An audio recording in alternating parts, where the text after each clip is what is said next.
Hello, good morning to all class 8th के बच्चे जो हिंदी पढ़ते हैं। हम उनको पढ़ा रहे थे पाठ 17 टोपी। भाग 1 पूरा हो चुका है। अब भाग 2 की बारी है। पेज नंबर है 105।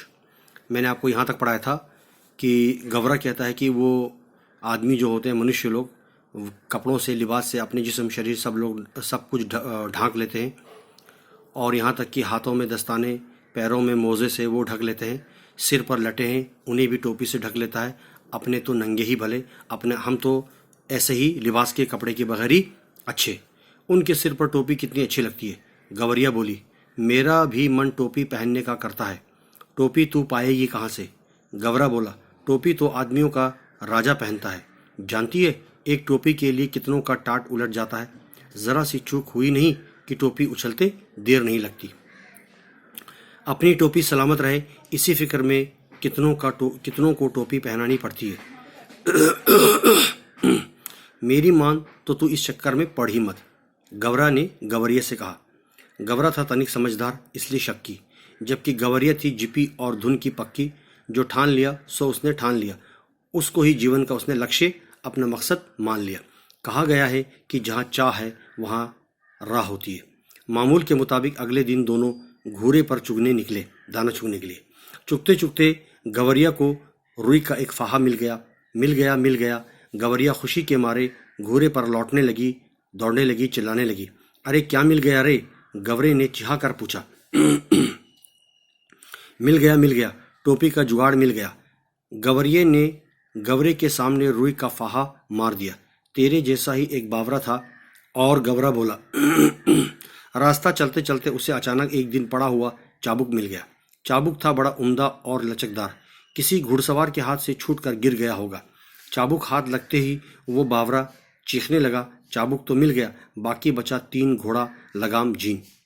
अब ये तीनों तो रास्ते में पड़े मिलने से रहे। सब काम धाम छोड़कर बावरा ताउम्र ये रटता रहा। बाकी बचा 3 घोड़ा लगाम और जीन। गवरा उसे समझाते हुए बोला, इस रुई के फाहे से लेकर टोपी तक का सफ़र तुझे कुछ अता पता है भी है नहीं? कैसे टोपी बनानी है, किस तरह से इसमें इतनी मेहनत मशक्क़त लगती है। बस देखते ही जाओ अब कैसे टोपी बनती है। गवरिया रुई का फाहा लिए एक धुनिए जो रुई को धुनता है उसके पास चली गई और बड़े मनुहार अदब के साथ रिस्पेक्ट से बोली, धुनिया भैया, इस रुई के फाहे को धुन लो, इसे अच्छी तरह से अलग अलग कर लो। धुनिया बेचारा बूढ़ा था। जाड़े का मौसम, सर्दियों के दिन थे। उसके तन पर वर्षों पुरानी तार फटी हुई चुकी एक मिर्जई एक चादर पड़ी हुई थी। वो कांपते हुए बोला, तू जाती है कि नहीं? देखती नहीं, अभी मुझे राजा जी के लिए एक रज़ाई बनानी है। अब आ जाओ पेज नंबर 106 पर। यहाँ से देखो, एक तो यहाँ का राजा ऐसा है जो चाम का दाम चलाता है, ऊपर से तू आ गई फोकट की रुई धुनवाने।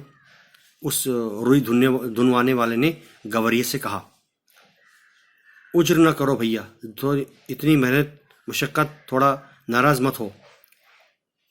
गवरिया बोली, मैं तुम्हें पूरी उजरत दूंगी, तुम्हारे लिए इसकी पूरी मजदूरी देने को तैयार हूँ। इसे धुन दो भैया, आधा तू ले लो और आधा मैं ले लूँगी। दुनिया को अपनी ज़िंदगी में आज तक इतनी खरी मजदूरी कभी न मिली। 16 आने में 8 आने मजदूरी तो इसके लिए सपना थी। वो झट से तैयार हो गया। घर घों चों घर, उसकी ऐसी आवाज़, उसकी तांती बज उठी। उसने बड़े ही मन से रुई धुनना शुरू कर दिया। आधा गवरिया ने लिया और आधा धुनिया ने लिया। इससे उत्साहित गवरिया एक कोरी के यहाँ गए और कहने लगे, कोरी भैया, इस धुनी हुई रुई से सूत काट दो। अब उसको धागा बनाकर गोला बनाना था। कोरी की कमर झुकी हुई थी। उसने बदन पर धज्जी हो चुका एक कपड़ा सा डाल रखा था। वो बड़ी अनिच्छा से, काम न करने की ख्वाहिश से बोला, तुम लोग यहाँ से भागते हो कि नहीं? देखते नहीं, अभी मुझे राजा जी के लिए एक अचकन और सूत काटने हैं।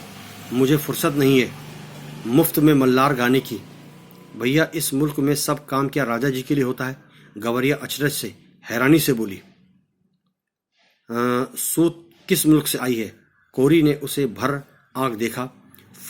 उसे पहचानने के लिए दिक्कत होने लगी। काका, चलन खट करे मरा, बैठा खाए तुरंग। ये सब काम राजा जी के नाम पर ही और भी राजा जी के लिए यहाँ होता है। राजा जी लघुए भगुए भी तो बहुत हैं, इसी में उनका भी काम चल जाता है। अच्छा, मुकरा मत भैया, हम तुम्हें माकूल मुआवजा देंगे, इसकी अच्छी खासी तुम्हें मजदूरी देंगे। गवरिया बोली, इसे काट दो, आधा तुम ले लो, आधा मैं ले लूँगी। कोरी भी तैयार हो गया। इतनी वाजिब मजदूरी पर काम न करना मूर्खता होती। इतनी अच्छी मजदूरी मिल रही है, अगर हम कोई काम न करें तो ये बेवकूफ़ी है। अच्छा, फ तन तन करके उसकी तकली, उसकी जो धागे की तकली है वो चरखी ताता थैया करने लगी, चलने लगी। काफ़ी महीन बारीक और लच्छेदार सूत काट दिए उसने, कोरी ने।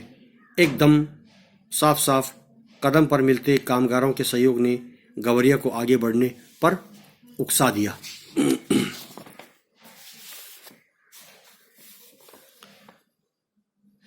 इसके बाद वो दोनों एक बुनकर के पास गए और इसरार करने लगे, उससे गुजारिश करने लगे कि बुनकर भैया, इस कटे हुए सूत से, जो हमने सूत काटा है, इसका हमने धागा बनाया, गोला बनाया, इससे आप कपड़े को इस धागे से कपड़ा बुन दो। बुनकर इन्हें अकबक होकर देखने लगा। भागते हो कि नहीं यहाँ से, देखते नहीं, अभी मुझे राजा जी के लिए बागा बुनना है। अभी थोड़ी देर के बाद ही राजा जी के कारिंदे आदमी हाजिर हो जाएंगे यहाँ।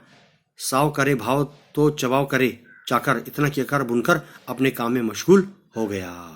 यहाँ तक हमने आपको पढ़ा दिया। इससे आगे जो अब हम भाग 3 है वो हम आपको कल पढ़ाएंगे। यहाँ तक आप पढ़ते रहिए, समझते हुए रहिए और अपने एग्ज़ाम की परीक्षा की भी तैयारी करते रहिए। धन्यवाद।